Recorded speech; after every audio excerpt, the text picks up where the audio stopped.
Alright, so you pick a character to start off with, and it, like I said, they have different stats and stuff that affect how they play through the game. I'm gonna go with this one this turn.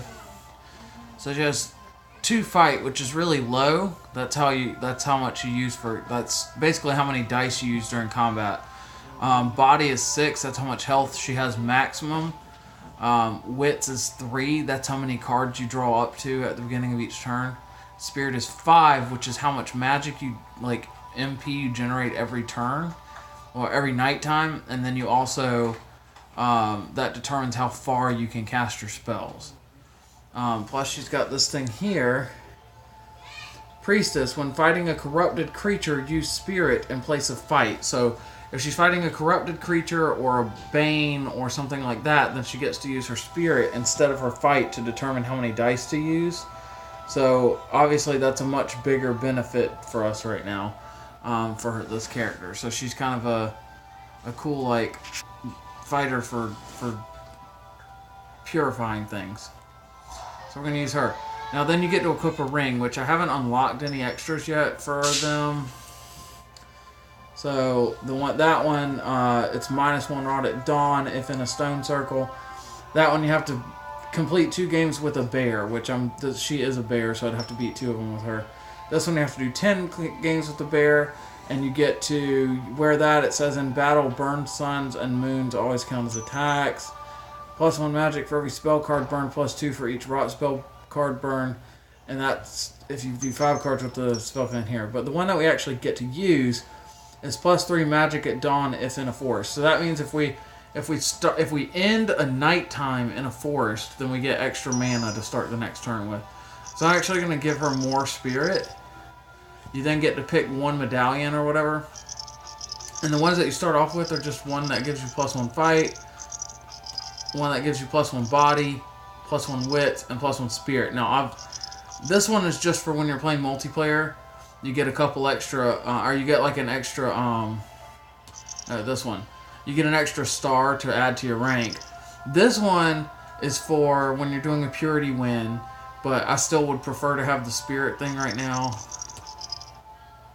This one works really well when you're playing as a wolf clan, or I think it might be rabbit clan for the affinity for sun. No. I guess it's bear. So that means that during the daytime she gets extra dice. So I'm going to do spirit for now. And so this is my load up. So I picked her. That's her stats. And then we've got the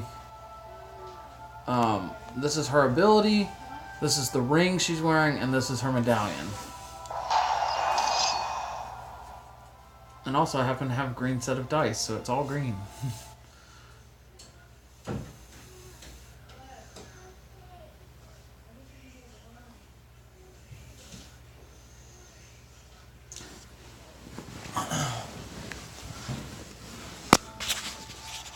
Sorry, this is kind of hard to hold properly and still control the game and stuff the way I'm doing it right now. Alright, so the story's the same every time, so it's not like it's anything new. Alright, so the premise is that the king...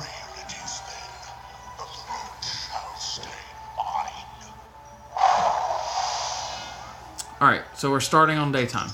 The king is corrupted, and he takes a damage every daytime. Anybody who is corrupted, if you get corrupted, you take a damage every daytime, whenever it starts. Alright, so the very first thing we do is we pick a quest. So each one of the quests has a symbol at the top that tells you what kind of reward you get from it for the dangerous option. At the bottom, it has a symbol that tells you which stat you use to determine what your chances are of success at the dangerous option. And then at the bottom, it also tells you what the reward is. This one's a spirit stone. Spirit stones are one of the win conditions. If you get 4 spirit stones and go to the king, you don't have to fight him or anything. You just win because you purify him with the 4 stones. This one is a treasure, which is something that we can equip.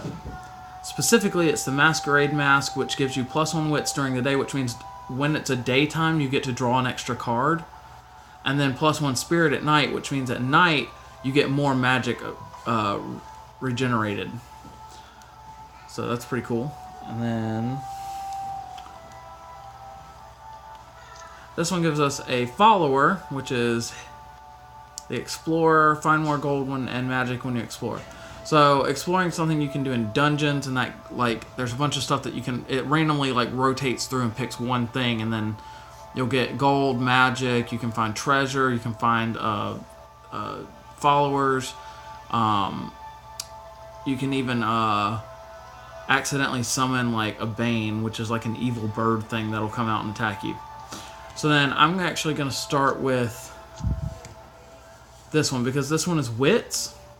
So whenever I get to the quest, I can either do the hard version of it, which will, okay, so that uses your stats. So this one's a 3, so it's going to give me a 30% chance at success. So if I went for this one, I'd only have a 20% chance of success. This one, I'd have a 60% chance of success. So really, I should do this one. I forgot it's touchscreen too, so that would be a lot easier to record with. Actually, yeah, let me just put these away for now.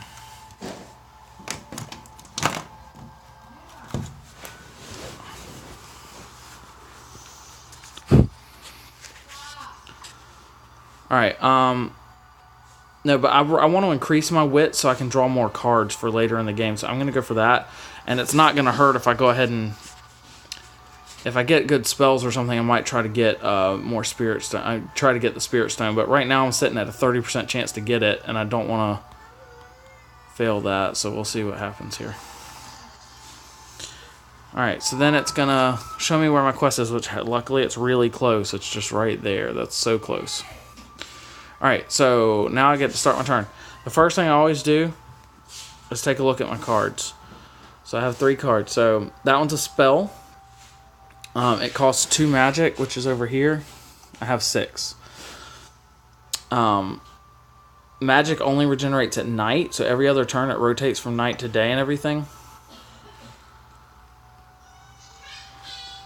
I've got this armor that costs 3 gold. Gold you get based on how many settlements you have. You start off with some, but you get that based on how many settlements you have in your name at the beginning of each daytime. But so that costs 3. That's going to give me an extra shield in battle and peril, so I'm going to go ahead and use that. I equipped it. Alright, so then the only other thing I have here is a peril, which is a pact, which is something you play on another player. You gain scout on other pack members. So that means whenever they're stealthed, which means you can't see where they are on the map, I'm always able to see whoever has that until one of us dies. Alright, so I'm going to go ahead and start moving. So each one of the tiles is a different type of tile. These are plains, they're just normal. Forests, you're stealthed at night if you're in a forest. This is a dungeon. When you walk onto the dungeon, it does a rotation to see what you'll get out of the dungeon. This one is a stone circle. If you are not corrupted, you heal 1 health as soon as you walk into that.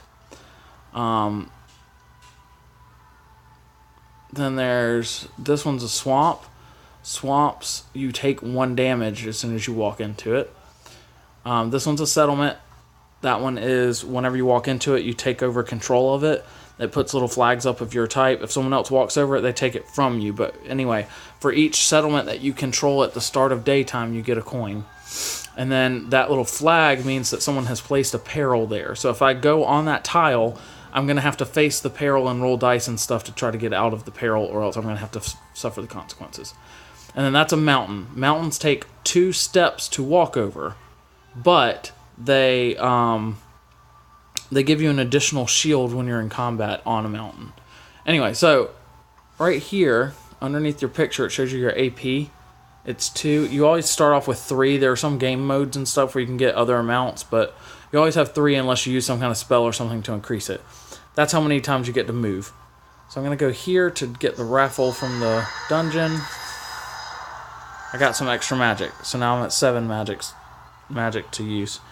I can do some damage to someone with that, but I don't want to because there's no one nearby. Alright, and then I'm going to go here. So then I'm only 1 spot away from the goal. For next turn, I'll be able to go ahead and pick up my quest. I don't want to use any of my cards, and there's not really anything else I can do right now. So I'm going to go ahead and end my turn. Now it's going to show the other players take their turns. It does not show us where their quests are, though. He encountered a peril. He failed it, so he got poisoned, it looks like, which means every step that you take a damage. If you die, you just go back to your...